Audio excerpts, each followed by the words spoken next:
Alright,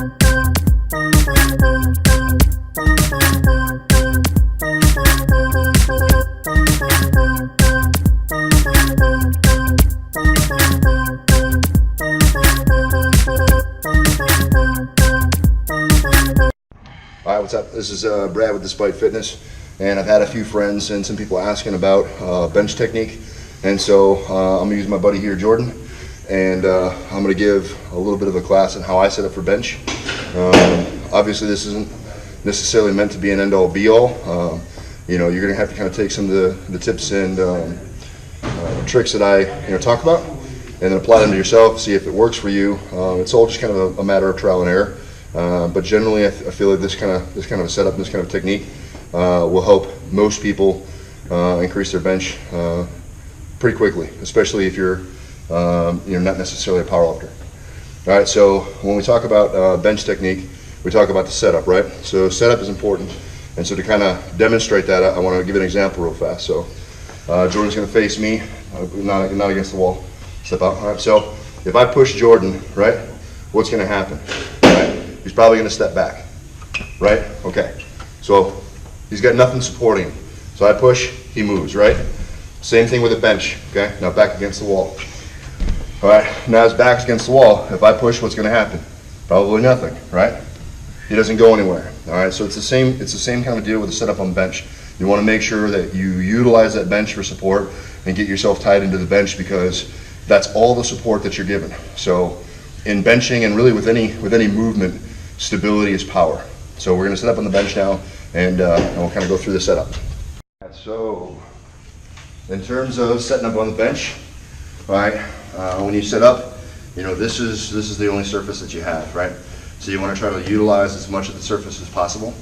What we're going to do with the setup is we're going to try to get as much of his shoulder tucked into the bench as possible. I don't really like the width of these benches. They're not very wide, especially for a man.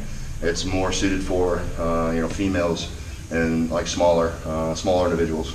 Donnie Thompson does quite a lot of talking about the width of the bench, and has a product called the Thompson Fat Pad, which he believes helps support the back and the shoulders a little bit better, and helps reduce the injury of like pec tears and whatnot. So you might not have the luxury of having a Thompson Fat Pad available to you.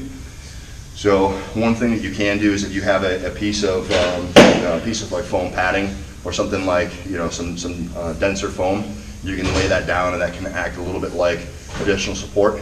But for the purpose of this demonstration, we'll just kind of use what we have. So what we're going to do is we're going to get Jordan to lay down. All right. And what he's going to try to do is bring his feet up on the bench. And the reason why he's doing this is I'm trying to get him to stack all of his weight up here on his shoulders. So he's going to draw his shoulder blades back and in, and try to get as much of his shoulders onto that bench as possible. Because again, if you just kind of relax and lay low and let your shoulder hang out. So if he lets his shoulder hang off right off the side of the bench, there's nothing underneath him. So that the weight is going to drive down into the shoulder, and there's nothing supporting the shoulder behind him to give him that support and stability, which tends to cause a lot of issues with the pec and cause a lot of issues with the shoulder. So as much as possible, roll him up, and then we're going to try to get him to pull his shoulders in, back and in, by retracting his scapula and squeezing his traps in. Now I advise getting your hand grip first. So once your hand grip's set, hand grip is important, or grip width is important, and we'll talk a little bit about that here in a second. But he's going to elect what he thinks is comfortable, get himself stacked properly up, and once he feels like he's tight and drawn in, he's going to lower one leg, and then he's going to lower the other leg. Now the idea, at least for powerlifting, is to try to bring your shoulder blades and your hips as close as possible, creating a peak. All right, the peak on the chest allows him to have a shorter range of motion and come down to that high point on his chest. So again, for powerlifting, you want to minimize the distance that you have to move the weight, because you're able to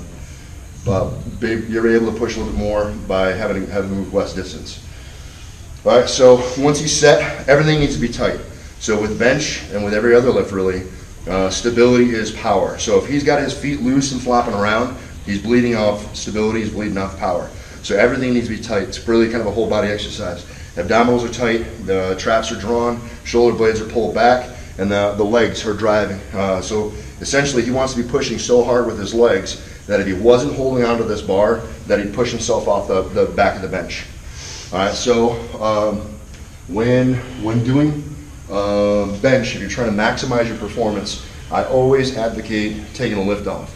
A lift off isn't about whether or not you can pick up the weight. It's about maintaining your position.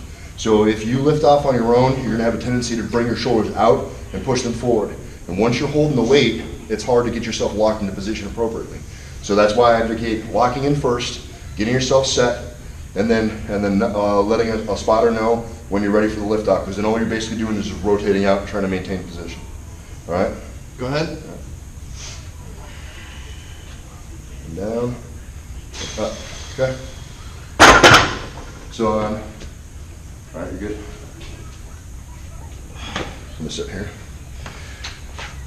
All right, so for the bench, as he brings that weight down, he's gonna have those shoulders tucked. He's gonna try and support the weight with his lats to help control that weight as it descends. Bring the weight down to that high point that we talked about, creating that arch. Touch that high point and then drive. A good bar path comes low and starts high. So meaning comes that low point on the chest, or that high point on the chest, and then drives up and over the face. Most of the top powerlifters have had a bar path that kind of comes low and then ends up over the face. And when you come low, you have those elbows tucked, and then as you press and begin to flare the elbows out, and then press on up over the face. So I'll try to mimic that bar path right now.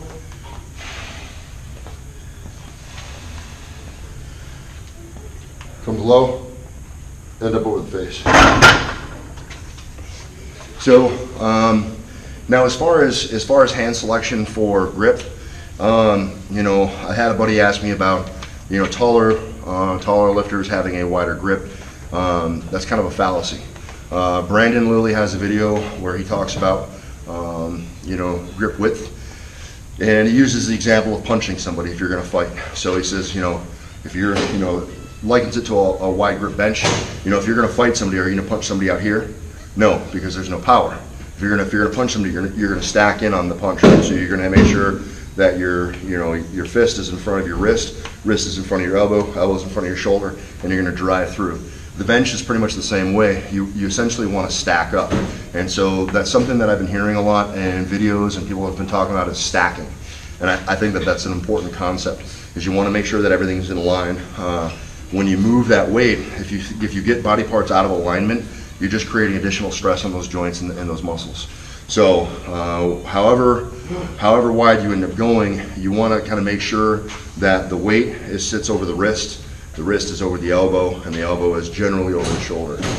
For myself, I tend to go just a little bit wider than shoulder, but I'm not a wide bencher. I'm a fairly narrow bencher, and that allows me to keep all the weight stacked up over the joints. It allows me to appropriately apply pressure and power through the bar.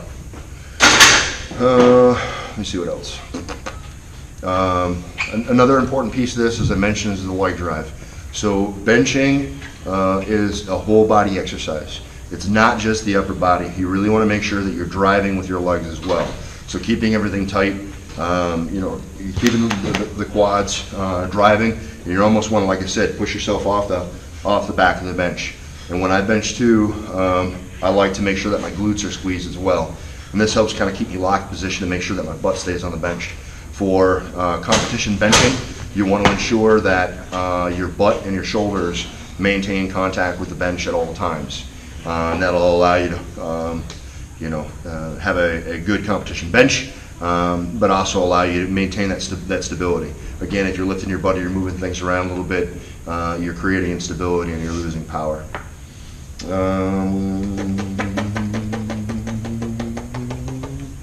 One thing to remember is that as far as benching goes, if you're looking to move maximal weight, right, you're looking for a powerlifting style bench, the chest is not the main mover for the bench. It's your triceps. Your triceps are really important in terms of successfully completing a bench.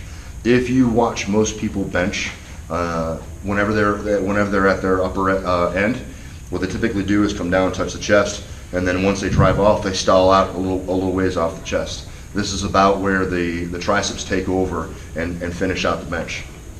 So if you're in a position where your bench is kind of stuck, you haven't moved up in a little while, you hit a plateau, one thing that I would definitely recommend is doing a lot of additional tricep exercise to work your lockout, and that'll help you break through those plateaus and reach new PRs with your bench.